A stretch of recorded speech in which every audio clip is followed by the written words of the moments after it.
Oi, tudo bem? Essa é a aula de Química para a segunda série do ensino médio. Bom, o que que a gente vai estudar hoje? Nós vamos estudar a estrutura da matéria. Esse é o tema dessa semana, né, da matéria da disciplina de Química. Então, eu queria começar fazendo umas perguntinhas. Eu gostaria muito que você que está vendo tentasse responder aí, né, na sua casa. A primeira é, o que que é isso aqui que está mostrando, né, na figura? Bom, isso aqui é um lápis. Mas o que eu quero que vocês imaginem, na verdade, é que imaginem o grafite que está dentro do lápis, tá? Porque se eu mostrasse uma imagem do grafite, acho que ninguém ia saber o que que era a imagem, tá? Então é o grafite. E agora? Você sabe o que que é isso, né? Isso é um diamante. E por que que eu tô fazendo essas perguntas meio bobinhas? Porque eu queria perguntar do que são feitos esses dois objetos, né? O diamante e o grafite.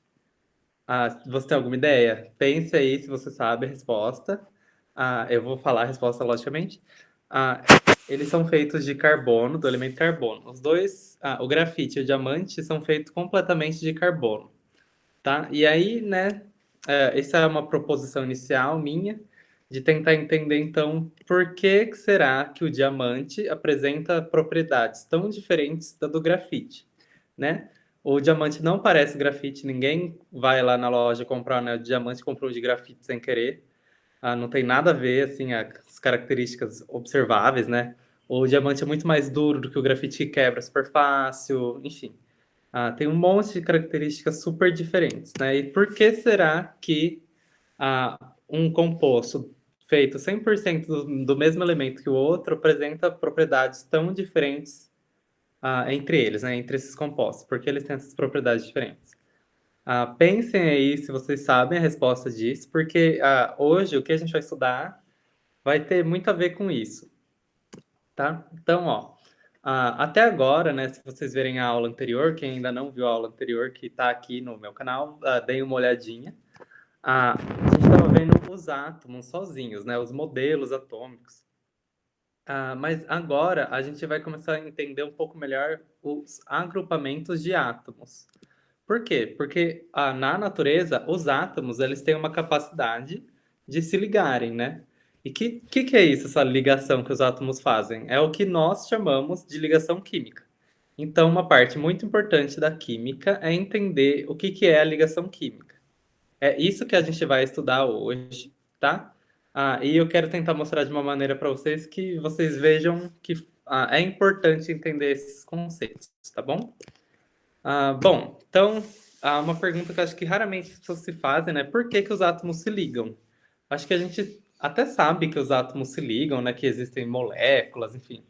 Ah, mas a gente nunca muito para se perguntar por que que isso acontece, né? Eu acho que entender isso é uma coisa bem essencial. Vamos imaginar assim, tem dois átomos, né? Eu tentei representar aqui. Eu espero que vocês vejam o meu mouse aqui. Deixa eu clicar aqui no apontar. Pronto. Acho que vocês estão vendo. Tem um átomo aqui e um átomo aqui, né? Um de cada lado da apresentação. Ah, então a gente está usando um modelo estilo que a gente viu na aula passada, né? Com a eletrosfera, os elétrons aqui rodando, e um núcleo, né? Feito pelos prótons e pelos nêutrons. E aí, vamos pensar assim: para dois átomos se ligarem, eles têm que estar de uma maneira próxima um ao outro, né? Não dá para um átomo que está lá no outro lado do mundo se ligar com o que está aqui, né? Eles têm que estar bem próximos para conseguir fazer uma ligação química, né? A ligação química é uma coisa que como se grudasse um com o outro, né? É uma força que está ali segurando um átomo perto do outro. E aí, como que essa força acontece? Como ela é criada, né? Então, se eu pegar um átomo e começar a chegar bem próximo de outro átomo, vai chegar um momento que eles vão começar a interagir e pensa que o átomo ele tem várias cargas, né? Tem cargas negativas, cargas positivas, né? Então ele vai começar a ter interações elétricas, né? Pode ser interação do tipo de atração ou de repulsão. Na verdade, acontece essas duas coisas. E aí, a coisa que você vai ter que perceber existe um balanço entre o quanto ele consegue se atrair e o quanto se repelir. E aí, no meio termo seria assim, eles estão muito longe, eles não vão conseguir interagir o suficiente, porque eles estão muito longe para ter forças elétricas, né? Agora, se eles forem aproximando, vai ter uma distância na qual eles conseguem ter uma atração e uma repulsão balanceada, né? Então, essa é a distância que ele vai tender a ficar. Se você colocar um átomo muito, muito próximo do outro, a força de repulsão vai ser muito grande. E aí, ele não vai ficar muito, muito grande. Tem uma distância certinha, que é a distância ideal para um átomo conseguir ficar no outro. Isso depende do elemento, né, que é esse átomo. Por exemplo, se eu falar que esse átomo é um átomo de carbono e esse outro também é um de carbono, que é por exemplo, né, o exemplo que a gente deu lá no começo da nossa aula, isso vai interferir, porque o carbono tem 12 prótons e 12 elétrons, né, ele estando neutro ali. E aí você pensa, então ele tem um tanto de carga positiva, um tanto de carga negativa. Agora, se eu colocar um carbono com um oxigênio que tem 16 ah, prótons e também elétrons, e pode ser que esse carbono, o oxigênio, por exemplo, ele perdeu 2 elétrons. Então ele está como. É bem difícil o carbono perder 2 elétrons. Então vamos pensar que ele ganhou 2 elétrons, é mais estável isso acontecer. Então, o oxigênio está como O2 menos, né? Ele está com 18 elétrons nele, né? Então, ele já tem uma carga negativa maior. Como que isso interage, então, com o carbono? Né? Então, você pode ficar brincando e ver. Dá para fazer as continhas. A gente não vai fazer isso no ensino médio, tá? Isso é mais comum tentar entender no ensino superior. Porque essas continhas, às vezes, são meio chatinhas de fazer. Não que seja difícil, mas elas são trabalhosas. E aí você consegue calcular certinho qual é a distância da ligação que vai ser feita, tá? Então, ó, aqui eu vou apresentar um gráfico que mostra isso, né? Ele está dando um exemplo mais simples, por exemplo, que seriam 2 átomos de hidrogênio, que é o menor elemento, né, que tem, o mais simples. As contas ficam mais fáceis para fazer com hidrogênio também. Aí, assim, se eles estão muito longe, né, eles estão isolados, eles não têm uma energia, né, de ligação. Aí eles vão se aproximando, vai ter uma distância certinha, que é a distância de ligação entre 2 átomos de hidrogênio. Na molécula H2, na molécula de gás hidrogênio, os átomos dentro dessa molécula eles estão ligados a essa distância certinho. A ligação química entre cada átomo tem certinho essa distância que estaria marcada aqui no gráfico, né, no eixo da distância. Só que se a gente continuar diminuindo a distância entre eles, não vai favorecer a ligação, tá? Ela tem um ponto específico na qual ela é formada, tá bom? Isso é um balanço das forças elétricas, né, de atração e repulsão entre as cargas que tem em cada átomo, tá? Cada elemento, né, cada ligação, dependendo dos elementos que estão ligados, ela vai ter uma distância certinha. Aí isso é tabelado também, tá? Se algum exercício. É muito raro algum exercício perguntar sobre a distância, mas eles dão essa informação. Se for perguntar.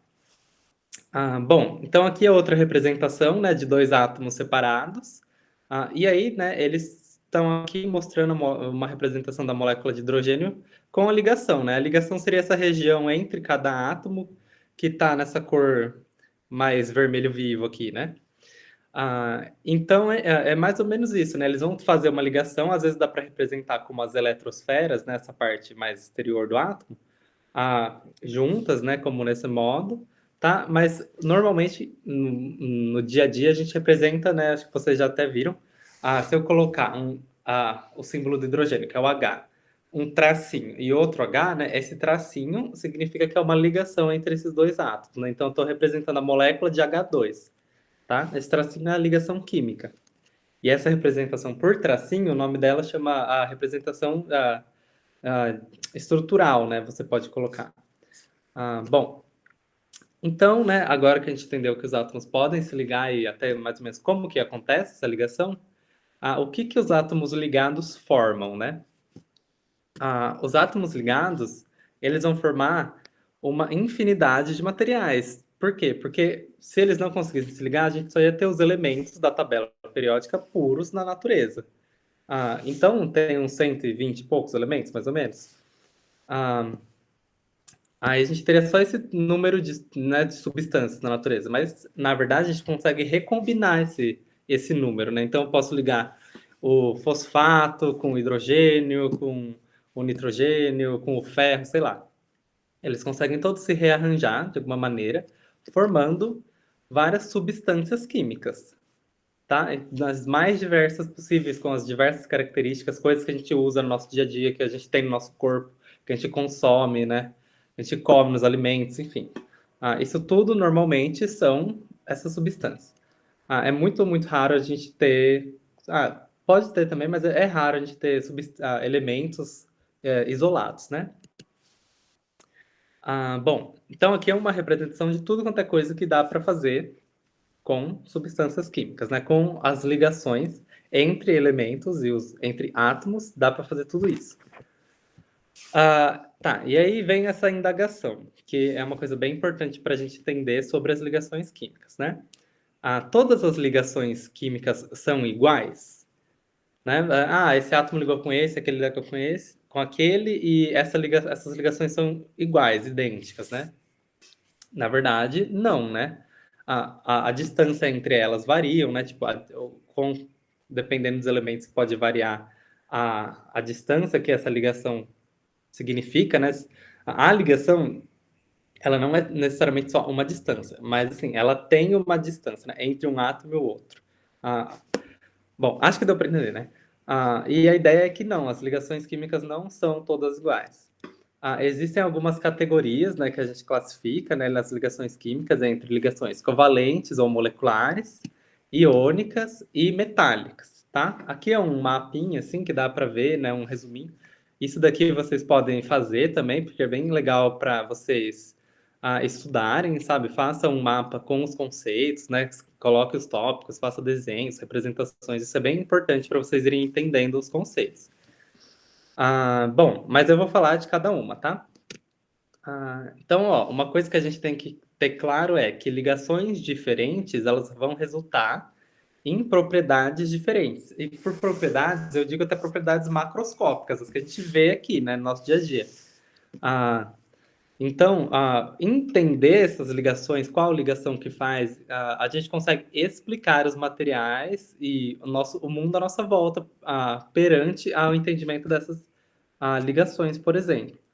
Não somente com isso, a gente também tem que aprender mais coisas, mas isso ajuda a gente a entender como as coisas funcionam, por que que um plástico que eu comprei lá na sacolinha do supermercado, ele é mole, flexível, mas aí eu tenho o plástico da garrafa PET que é rígido, enfim. Ah, Todas essas coisas a gente vai conseguir começar a entender melhor, entendendo as ligações, tá? Então, uma coisa que é verdade é que ligações diferentes vão resultar em propriedades diferentes. Bom, né, quais são esses tipos de ligações que a gente comentou, então, né, que resultam em várias propriedades? Tem a ligação iônica, a covalente, que também pode ser chamada de molecular, ou a metálica, tá? Então, são essas três. A iônica, a gente sempre fala, né, que ela vai acontecer entre um ametal e um metal. Essas classes, assim, a metal, metal, são as classes que tem na tabela periódica, tá? Eu vou mostrar. A covalente sempre vai acontecer entre um ametal mais um ametal. E aqui a gente inclui o hidrogênio, tá? Porque o hidrogênio, ele, por mais que ele esteja ali perto dos metais, ele não é considerado um metal, tá? E a metálica é sempre entre um metal e outro metal. Então, ó, vamos ver. O hidrogênio ele entra nessas duas aqui, tá? Pode ser. O hidrogênio é um caso estranho, tá? A parte, então ele consegue fazer vários tipos de ligação, mas não precisa se preocupar. Bom, ó, aqui então na tabela, quando vocês olham a tabela periódica, o que são os metais, ametais, essas coisas? A gente pode dividir a tabela nessa região verde, né? Esses dois aqui são aqueles que estão aqui, né? Os elementos, os lantanídeos e o actinídeos, algo assim. Eu nunca lembro o nome certinho deles. Mas eles são aqueles elementos que estão aqui, né, embutidos dentro dessa região da tabela para ela não ficar muito disforme. E eles são bem raros da gente usar também, tá? No ensino médio é bem difícil aparecer algum exercício, algum exemplo que use algum elemento desse. Bom, os metais são esses verdinhos. Os que estão nessa região da tabela são os elementos que a gente chama de metais. Os amarelinhos aqui são os que a gente chama de ametais. Tá? Então o hidrogênio ele está entrando aqui como um dos ametais. Tá? Porque ele é um caso à parte, por mais que ele fique aqui, né, na primeira linha, na primeira coluna, ele é um ametal também. E os gases nobres, que são a última coluna aqui, né, da família 18, eles são uma exceção, por quê? Porque eles conseguem ficar isolados, né? Eles não gostam muito de fazer ligação química. Por isso que eles são chamados de gases nobres, né? Porque eles não se misturam com o resto da tabela. Ah, tá bom? Então, a gente vai ignorar mais ou menos os gases nobres. E vamos só então, né, ver então que são os ametais, que são os elementos que estão por aqui, e os metais que são que estão nessa região, tá? Então, ó, lembrando aqui então, uma reação do tipo, uma ligação do tipo iônica vai misturar um ametal com um metal. Então, pode ser uma ligação entre o carbono e algum metal aqui, né, o níquel, o ferro, sei lá. Ops, pulei para frente aqui em vez de para trás. A covalente ou molecular é de um ametal com outro ametal. Pode ser do nitrogênio com o hidrogênio, por exemplo, tá? Fiz de novo. E a metálica é entre dois metais. É o tipo de ligação que acontece entre, sei lá, o cobre e um outro átomo de cobre. Né? Numa barra sólida de cobre, eles estão fazendo ligações do tipo metálica, cada cobre com cada cobre. Mas pode ser entre metais diferentes também, né? Enfim, aí você pode fazer uma liga metálica, né? Você mistura o alumínio com ferro, sei lá.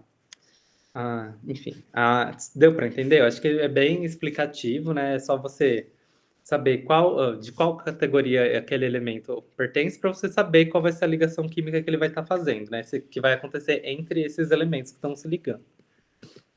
Bom, há alguns detalhes, né? Mais informações da ligação iônica. A ligação iônica, ela é aquela que formam, a gente pode chamar o produto final dela dos sais, né? Bom, elas acontecem entre um metal e um ametal, e dentro dos ametais a gente considera o hidrogênio junto. Tá, nesse tipo de ligação, os metais tendem a perder elétrons, né, se transformando num íon positivo, que é o que a gente chama de cátion. E os ametais, eles vão tender a ganhar um elétron e se transformar no íon negativo, que é o que a gente pode chamar de ânion, tá? Então, por que a gente chama essa ligação diferente, né, de ligação iônica? Porque ela vai ser, dentro dela, né, é como se na verdade, acontece, né, esse processo de ionização no qual um elemento vai doar um elétron para o outro. E aí eles vão formar, né, uma ligação, mas esse daqui vai estar positivo, esse vai estar negativo, né, no caso do Na com o Cl. Então, né, o metal, normalmente, da ligação iônica, vai doar elétrons para o ametal, né, que ele vai estar fazendo essa ligação iônica junto, tá? Esses compostos, né, a gente pode chamar se um elemento, se dois átomos, né, um metal e um metal se ligam no formato de fazerem uma ligação iônica, o resultado, né, a gente não chama isso de molécula no final. A gente chama isso de composto iônico, por exemplo, ou de composto salino, né? Então, o sal de cozinha aqui, no caso do NaCl, é um composto iônico. A gente normalmente não fala a molécula de NaCl, tá? A gente fala o composto iônico NaCl. E vocês vão entender quando eu explicar a próxima ligação, que é a ligação covalente ou molecular. Aí, como o nome dela é ligação molecular, os compostos formados por ligação molecular são as moléculas, tá? Então, aqui vamos tentar sempre lembrar de chamar quando está acontecendo ligação iônica, né, na substância, não chamar ela de molécula, tá? Chamar ela de composto iônico, é melhor. Bom, algumas características, né? Que eles podem ser duros, mas ao mesmo tempo quebradiços. Então, que nem o sal, ele forma aqueles cristais, né? Pode formar um cristal até bem grande, mas você consegue quebrar de uma maneira até fácil, né? Esfarelar, né? Em cristalzinhos pequenos. Então, essa é uma característica. Eles, né, normalmente têm uma cor esbranquiçada, por exemplo. Eles possuem um alto ponto de ebulição, então o sal, né, ele para você conseguir, ou né, de ebulição ou de fusão, para você conseguir derreter o sal, sem colocar água, nada, né, porque aí você vai estar dissolvendo ele, o ponto de fusão e ebulição é muito, muito alto. É tipo, de fusão é uns 3.000 graus, acho, graus Celsius. Eles conduzem corrente elétrica, não quando eles estão no estado sólido, né? O sal, cristal de sal puro, assim, no estado sólido, não vai conduzir corrente elétrica. Mas se a gente dissolver ele, né? Ou colocar ele no estado líquido, Aí ele vai conseguir ter esses íons livres, né? Porque nessa situação que está dissolvido ou né, liquefeito, eles conseguem conduzir sim um pouco de corrente elétrica porque eles têm essas cargas, né?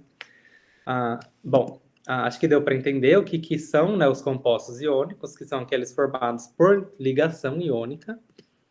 Ah, aqui eu acho que a gente já... não, é bom a gente fazer esse exercício. Eu pensei que a gente já tinha falado. Por que as substâncias iônicas são eletricamente neutras, né, se elas têm carga? Porque a soma das cargas é igual a zero. Então, só vai acontecer de um átomo doar elétron para outro, mas o total de elétrons com o total de prótons ainda vai ser equivalente. Ele não vai perder elétrons ou ganhar elétrons do ambiente, né, necessariamente. Pode acontecer isso com qualquer elemento, qualquer molécula, composto iônico, tá? De ganhar alguma coisa do ambiente. Sei lá, você está fazendo uma reação ali. Mas, a priori, eles continuam sendo neutros, tá? Do que elas são formadas? Elas são formadas de metais ligados a um metal. Em qual estado físico essas substâncias conduzem eletricidade? Elas podem conduzir no estado líquido e no gasoso também, mas elas podem conseguir também se elas estiverem dissolvidas em água, só que aí elas não vão estar mais puras, né? Não vai ser só uma substância iônica mais, vai ser uma substância iônica numa substância molecular que é a água. O que acontece quando adicionamos sal na água, né? Aí o sal pode ser o sal de cozinha, NaCl, mas pode ser outros sais ou outros compostos iônicos. E esses sais eles vão ser dissolvidos na água. E aí ele vai ser dissolvido, vai quebrar a ligação iônica e vai ficar dissolvido o Na+ e o Cl- separados, tá? Então, por causa que quando fez a ligação ele já meio que doou o elétron, é que eles ainda estão bem pertinho do outro, né? Eles estão ligados. Mas aí se você colocar água, agora vai separar e o Cl vai acabar ficando com esse elétron que estava lá pertinho dele e o Na vai ficar Na+, que vai ficar perdendo, né? Perdeu um elétron, vai ficar positivo. E a água pura conduz corrente elétrica? A água pura ela não conduz corrente elétrica. Então, se a gente não colocar o sal lá, a solução né, de água com sal, ela conduz corrente elétrica. Só o sal no estado sólido puro não conduz corrente elétrica e só a água no estado líquido pura também não conduz corrente elétrica. Então pensa, eu vou pegar água líquida pura num recipiente, vou pegar sal, né, o cristal de sal sólido puro. Essas duas substâncias não conduzem corrente elétrica. Se eu misturar, aí essa solução passa a conduzir corrente elétrica. Tá? Só porque isso às vezes confunde bastante a cabeça dos alunos, né? Mas acho que dessa maneira ficou bem claro. Tá, então, né, os íons são, então, o que são formados, por exemplo, quando se quebra uma ligação iônica, tá? Tem outras maneiras de se formar íons, mas o mais comum é a substância já é uma substância iônica, tipo o NaCl, um composto iônico, e aí você coloca em água, quando quebra essa ligação, vai formar o Na+ e o Cl- separados, que são íons, né? O íon positivo, o Na+, a gente chama de cátion, e o íon, quando ele tem a carga negativa, como nesse exemplo o Cl-, a gente chama de ânion, tá? Ó, aqui é um exemplo, né, de um processo de ionização. Esse processo aqui que eu mostrei antes é o que a gente chama de dissociação. Por quê? Porque já existiam os íons no cristal de NaCl, a gente só está separando eles, né? Não está criando novos íons. Aqui no raio, né, que a gente vê quando chove bastante, a gente vê, né, assim, porque na verdade está acontecendo o processo de ionização dos gases da atmosfera.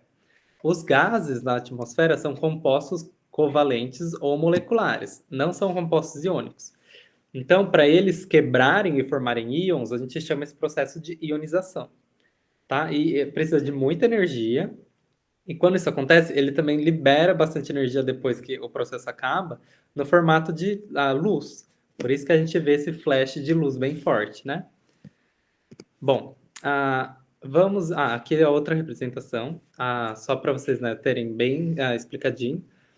Esses átomos eles poderiam estar neutros, né, o Na e o Cl. Aí o metal ele vai doar um elétron para a metal quando eles fizerem essa ligação.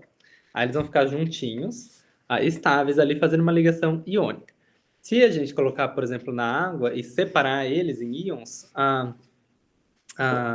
aí eles vai ser o Na mais separado e o Cl menos separado, tá? Esse primeiro momento, para ser formada uma ligação iônica, se os átomos estivessem neutros antes, né? É o momento no qual eles ocorreu uma ionização. Mas depois, eles já são íons. Se colocar na água, eles sofrem dissociação apenas, tá? Bom, então agora, né, a ligação covalente ou molecular é aquela que a gente vai poder chamar as substâncias formadas, né, por ligação covalente ou molecular são as moléculas, tá? O que acontece, né? Ela é uma ligação entre ametais. Então é um ametal e um outro ametal. Vai ocorrer um compartilhamento de elétrons agora, não mais uma doação, né, formando um íon ali dentro. Eles estão juntos, compartilhando uma região da eletrosfera ali. Eles se aproximaram de tal maneira que a eletrosfera deles fica bem pertinho, eles conseguem, né, uma região onde tem elétron, compartilhar aquele elétron que está ali, entre um átomo e outro, né? E assim eles ficam mais estáveis, fazendo essa ligação, né? Lembra que tem a atração, eu vou mostrar o gráfico de novo. Então aqui, né, quando o átomo está nessa distância certinha do outro, isso aqui entre o hidrogênio, é uma ligação covalente ou molecular, tá? Ele vai tender a ficar aqui, porque isso é bem mais estável para ele, né, do que vir a se separar, porque aí ele vai ter que ter uma força muito maior, né, ou a de repulsão muito maior do que a de atração, sei lá, ou vir para cá, né? Por isso que é mais estável acontecerem ligações químicas e por isso que a gente tem toda essa diversidade de materiais na natureza, né, de maneira espontânea. Bom, então voltando a entender a ligação covalente, né? Que a gente está representando um átomo e um outro, o maisinho que é para representar aonde estaria o núcleo, né? O núcleo é a região positiva do átomo, a eletrosfera é a região negativa. E aqui, ó, ele está compartilhando uma região da eletrosfera, né? Aqui tem um exemplo da ligação entre o cloro e outro cloro, do gás, né, Cl2, ou, por exemplo, do HCl, né, do ácido clorídrico, que essas são duas moléculas, né, essa ligação entre esses átomos aqui, entre esses ametais, é a ligação covalente ou ligação molecular. Isso tem bastante a ver para entender por que alguns átomos fazem iônica, outros covalente. Tem bastante a ver com a ideia da eletronegatividade. Isso é um termo que vocês estão vendo lá pelo Centro de Mídias, então resolvi trazer também, que a ideia dessas aulas é abordar os assuntos de uma maneira um pouco diferente, porque já tem a aula lá, né? Não adianta falar exatamente a mesma coisa. Bom, então vamos entender o que é a eletronegatividade. Ela é uma propriedade dos elementos de conseguir puxar elétrons para eles, né? De atrair elétrons, ganhar elétrons. E a gente vê na natureza, né, com os elementos químicos, que alguns têm essa característica bem forte e outros bem fraca. Então, se a gente olhar para a tabela periódica, do jeito que ela foi construída, ela dá várias informações para a gente. E a gente consegue saber que se o elemento está mais perto dessa ponta aqui da direita, de cima da tabela periódica aqui, né? Tirando os gases nobres, tá? Porque os gases nobres não gostam de puxar elétron, receber elétron, porque eles não gostam muito de fazer ligação. Então, se o elemento está aqui, ó, perto do flúor, eles têm uma eletronegatividade muito grande, né? Olha os valores. O flúor é o elemento mais eletronegativo que tem. A gente dá esse valor de 4, né? Esse cálculo do valor é meio que comparativo entre cada elemento, tá? Não precisa saber esse valor, só precisa saber que os elementos dessa ponta são os mais eletronegativos e os daqui são os menos eletronegativos, tá? Os que menos gostam de receber elétron, de puxar elétrons para eles. Então, isso é uma coisa, né, que a gente fala. A regrinha é que da esquerda para a direita da tabela aumenta a eletronegatividade, né? 1, 1,6, 2, 2,5, 3. E de baixo para cima também, né? 2,1, 2,5, 2,8, 3, 4, né? Então, sabendo mais ou menos qual elemento liga com qual, você poderia, olhando para a tabela, saber qual que vai tender a puxar elétrons para ele. Uma substância iônica, né, é uma substância de um ametal, que são esses daqui, né, que estão mais amarelinhos e o vermelho aqui, só para mostrar que que a eletronegatividade é bem alta, né? Aqui as cores são para representar o tanto que é eletronegativo. Tá? Mas lembram, os ametais são hidrogênio e esses que estão nessa região. E os metais são esses daqui, né? Quando um liga com o outro, por exemplo, oxigênio com, sei lá, vamos pegar o sódio. A eletronegatividade do sódio é muito baixa e do oxigênio é muito alta. Então, por isso que é muito fácil formar uma ligação iônica, né? Lembra que a ligação iônica é formada por ametais com metais. Então, por isso que ele consegue doar um elétron para o outro. Mas aí na ligação covalente ou na molecular, a gente está misturando ametal com ametal, né? Eles vão ligar um nitrogênio com oxigênio. Os dois gostam bastante de receber elétron. Então, né, eles têm essa capacidade forte de ganharem elétrons, né, de atraírem elétrons. A eletronegatividade deles é bem alta. Por isso que eles compartilham um elétron entre eles, de maneira que eles fazem uma ligação do tipo covalente ou molecular. Tá? Bom, eu acho que isso ajuda bastante a entender o porquê que cada ligação acontece, né? E pode fazer uma ligação covalente ou molecular, pode, né, um elemento fazer 2, 3, até 4 ligações, né? Por exemplo, o carbono aqui, nesse exemplo, está fazendo 4 ligações covalentes ou moleculares, né, com o hidrogênio. Tá bom? Esse tipo de representação com duas bolinhas é para representar os elétrons que estão na ligação aqui. O par de elétrons, né? É a representação que a gente chama do tipo de Lewis. Bom, e aí, por fim, o último tipo de ligação, a ligação metálica, que acontece entre um metal e outro metal.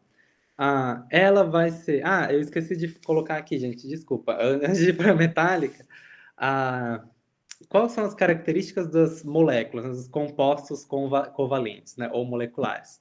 É bem diferente dos compostos salinos, né, ou iônicos. Por quê? Porque eles têm o ponto de fusão ou ebulição bem baixo.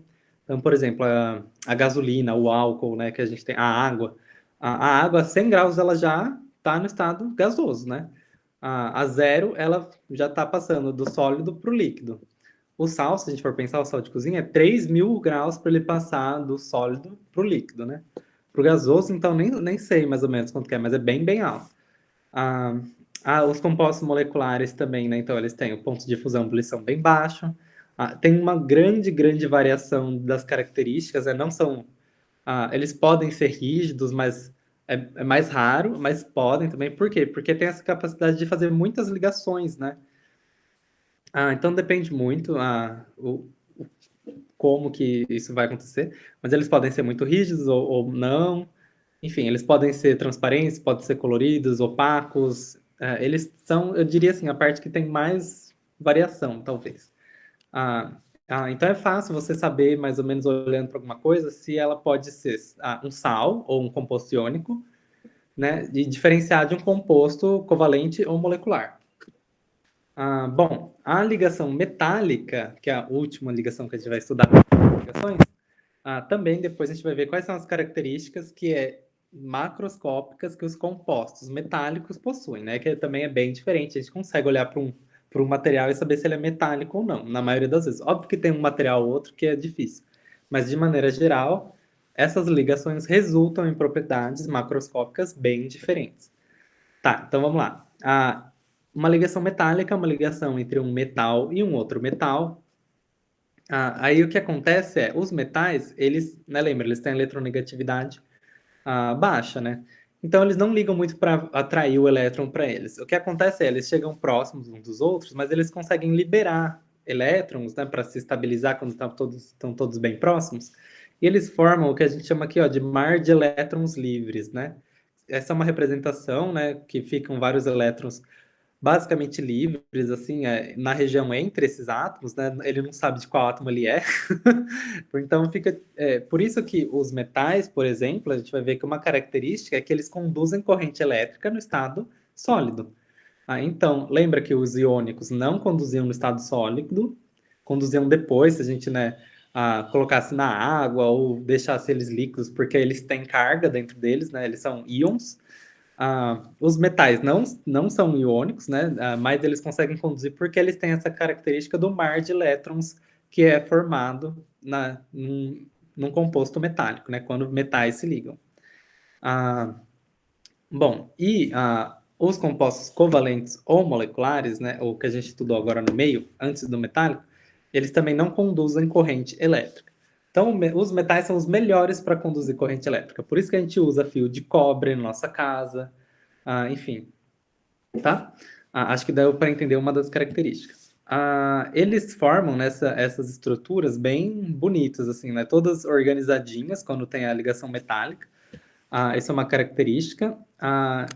E vamos ver, né, então, quais são as características dos metais, que são os compostos formados por ligações metálicas. Eles são sólidos, né, nas condições ambiente, então eles possuem ponto de fusão, ebulição bem alto também. Tem uma exceção que é o mercúrio, porque ele é líquido, né, na temperatura ambiente. Eles são bons condutores de calor, de eletricidade. Eles conseguem formar lâminas, né? Eles são maleáveis, então eles conseguem ainda ser duros, mas em formato tipo fio, laminar, né? Muito fino. Os outros, por exemplo, os sais, não conseguem fazer lâmina, porque eles são quebradiços, né? Eles podem até ser duros, mas eles são muito quebradiços. Eles conseguem só ser rígidos se for tipo um blocão, assim, né? Um metal não, ele consegue ser ainda consegue ser bem rígido, mesmo num formato de lâmina ou um fio bem fino. Eles possuem brilho, por exemplo, né, aquele brilho metálico, né, que reflete bastante a luz. Então ele não é transparente como a maioria dos sais, né, ou opaco, né, você olha aquele negócio não reflete luz, mas também não é transparente. Enfim, eles são bastante resistentes, densos, tá? Isso tudo a gente explica pelo tipo de ligação que acontece ali entre os átomos desse material, tá? Dos metais. Então a mesa que eu tô aqui, ela tem umas perninhas de metal. Por isso que por que esse metal tem essas características, né? Porque os átomos que constituem ele estão fazendo ligações do tipo metálico.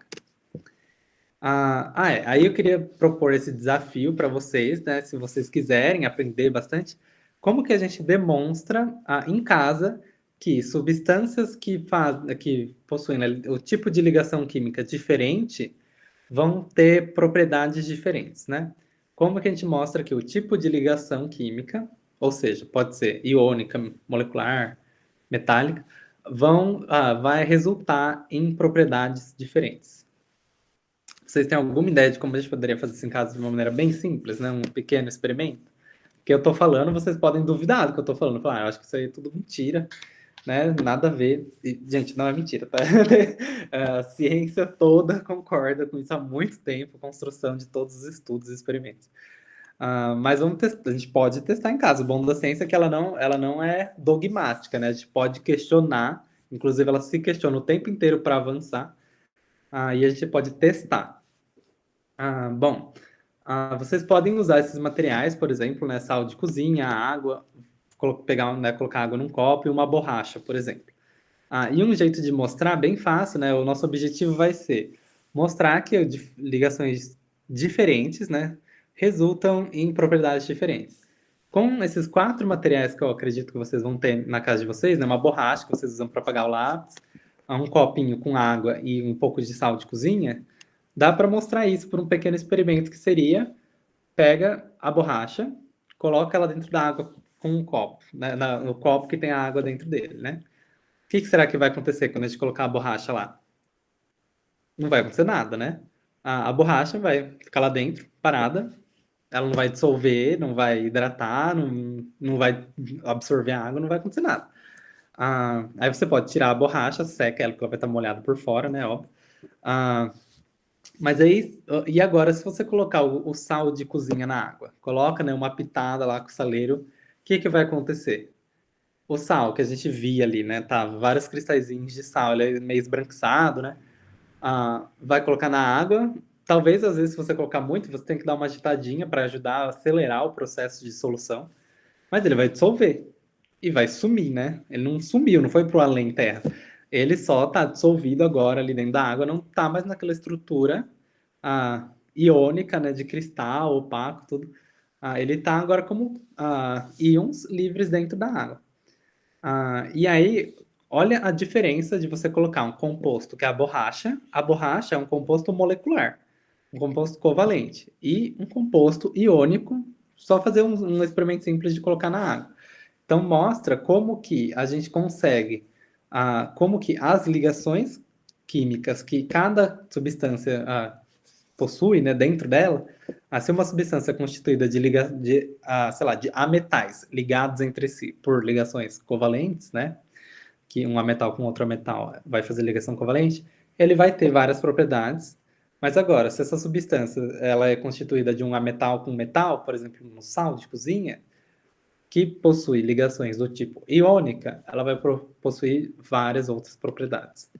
Tá bom? Então, depois, se vocês quiserem me mandar, né, falando o que, que vocês acharam desse experimento, o que, que vocês acharam que ia acontecer, o que, que foi o resultado, né? Porque vai que vocês têm um resultado diferente, né? Vai que a borracha dissolve aí. E aí vocês podem me falar, tá? Lá no grupo da disciplina.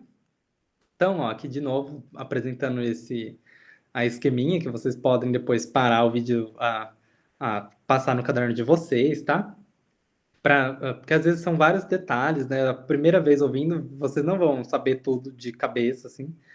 Mas são coisas que a gente usa o tempo inteiro na química e vocês vão aprendendo e é tranquilo, sabe? Isso é um dos conhecimentos básicos de química, né? Sobre ligações, tá? Ele vai estar embutido em todos os outros assuntos. Tá, aí eu falei tudo isso e ainda não falei da nossa pergunta inicial, né? De tentar entender por que que o diamante apresenta propriedades tão diferentes da do grafite. Aí lembrando que o diamante e o grafite são feitos só de carbono. Então eu quero que vocês pensem de novo, por que será que o diamante tem propriedade tão diferente da do grafite? Bom, vocês poderiam pensar aqui, é porque eles fazem ligações químicas diferentes. Mas eles não fazem ligações químicas diferentes, né? Os dois são só carbono. É carbono ligado com mais carbono, né? Ah, então, eu só quis colocar bem esse exemplo, por quê? Porque é verdade, ligações químicas diferentes causam, né? Resultam em propriedades diferentes, mas não somente elas mudam as propriedades. A gente vai continuar estudando mais coisas, né, na química que vão explicar as propriedades dos materiais que a gente tem no nosso dia a dia, né? Do mundo à nossa volta. Então, para entender por que, que o diamante e o grafite têm propriedades bem diferentes, eu vou falar uma coisinha extra. Vai ser simples, vocês vão entender. Mas, ó, só lembrando então, diamante é carbono ligado a carbono, ligado a carbono, ligado a carbono. Todas essas ligações têm uma distância certinha entre carbono e carbono. É a mesma distância do que tem no grafite lá, porque o grafite também é carbono com carbono com carbono. As ligações são todas do tipo covalente molecular, porque, né, o carbono, o elemento carbono, é um ametal. Então, não é por causa da ligação nesse caso. Tá? Nesse caso, a gente tem que expandir um pouquinho mais e pensar que existe uma coisa que é como que as ligações são dispostas no espaço. Então, além de entender o tipo das ligações, uma coisa que vai ser bem importante na química, isso vocês vão ver com mais calma depois também de novo, tá? Vou falar rapidinho hoje, mas só para vocês terem um gostinho assim, de uma coisa nova. Que é a geometria molecular, que, né, no nosso caso são substâncias moleculares, né, que conseguem fazer várias ligações, por isso que é bem comum estudar a geometria para moléculas. E aí vamos imaginar que as moléculas elas podem se ligar e se disporem os átomos em várias posições, né? Depende do jeito que as ligações estão no espaço, né? Bom, aí eu trago esse exemplo, né? Essa substância muito rara, que o nome é monóxido de hidrogênio. Não sei se algum de vocês já conheceu essa substância, né? Você sabe? Pensa aí se você sabe que substância é essa.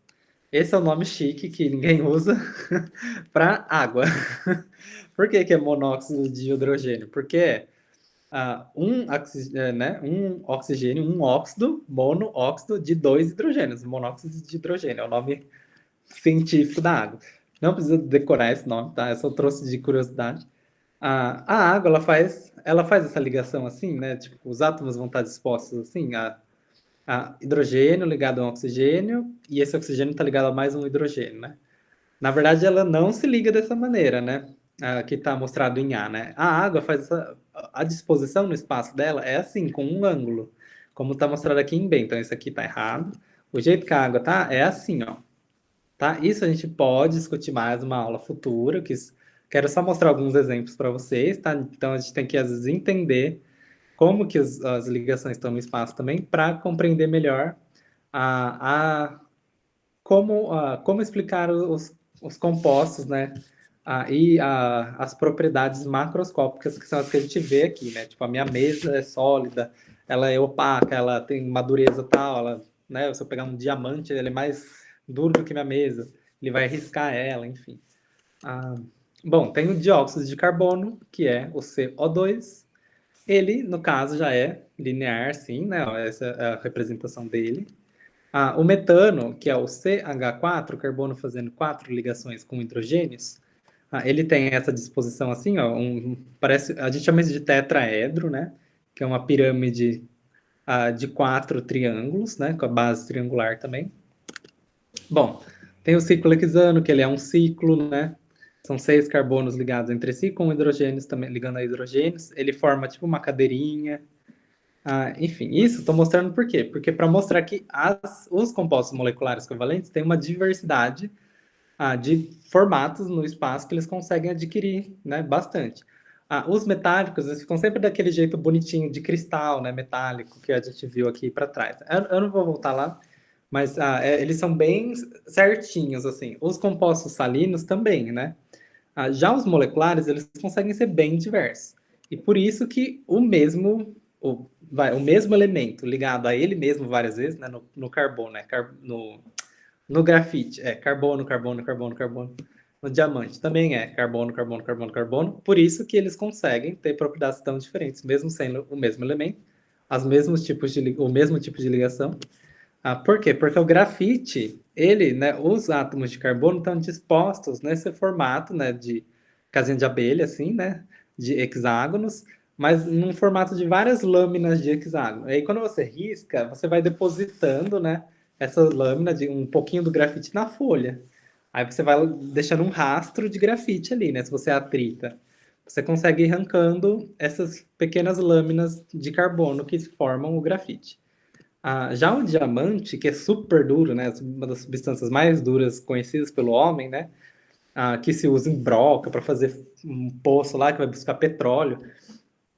O diamante continua sendo todo carbono, com ligações covalentes ou, né, moleculares, mas ele não é mais dessa maneira que nem o grafite. Eles estão ligados num formato que um está sempre muito bem apoiado nos outros em volta. E aí, para você conseguir riscar isso, né, e retirando o carbono dessa estrutura, é muito difícil. Por isso que ele tem uma dureza tão grande. Diferente do grafite, que você fizer assim, quebrou um grafite. Né? Um tubinho de grafite que a gente usa na lapiseira. Ah, então, entender bastante como os átomos, as moléculas funcionam, as ligações, consegue, e além, né, disso tudo, como elas estão dispostas no espaço, a gente consegue explicar o mundo à nossa volta. E isso é muito bonito dentro da química. E por isso que eu acho que todo mundo deveria aprender um pouco de química, né? Pelo menos na escola, que é o período que todo mundo tem que fazer. Não necessariamente no ensino superior, porque aí a gente já vai começar a ver coisas mais avançadas. Mas por quê? Porque isso permite que a gente entenda melhor como funciona o nosso universo e o nosso dia a dia, tá? Com uma abordagem mais química ou científica das coisas. Bom, se vocês quiserem brincar também, eu vou mandar essa apresentação para vocês. Tem esse link que tem um simulador de construir moléculas, vocês podem brincar, né, de construir as moléculas. E tem esse outro também. Os dois são do PHET, né, do FET. São super simples, né? Esse você brinca com o formato das moléculas, esse você consegue realmente colocar um átomo aqui, outro ali, e fazer as moléculas no computador. Acho que isso pode ajudar bastante se vocês têm dúvidas, né, sobre como que são os elementos não mais isolados, né, só com átomos, mas quando eles começam a formar ligações, vocês vão conseguir entender bem brincando com esses softwares, tá? E aqui depois eu vou mandar um vídeo para vocês, caso alguém queira assistir, aprender alguma coisa a mais extra. Mas foi isso que eu tinha para falar hoje. Eu falei bastante até. Mas o mais importante é entender quais são as ligações químicas. Então, deem uma boa estudada nisso, tá? Olhem lá as aulas também do Centro de Mídias, porque eles falaram bastante de como explicar, né, as ligações, por exemplo. Eu espero que vocês tenham gostado. E se vocês ficarem com alguma dúvida, não fiquem com essa dúvida, mandem perguntas para mim ou pro professor lá no grupo da disciplina, tá? E é isso. Até a próxima. Deixa eu sair aqui da apresentação. E então, espero que tenha sido proveitoso. Tchau, tchau.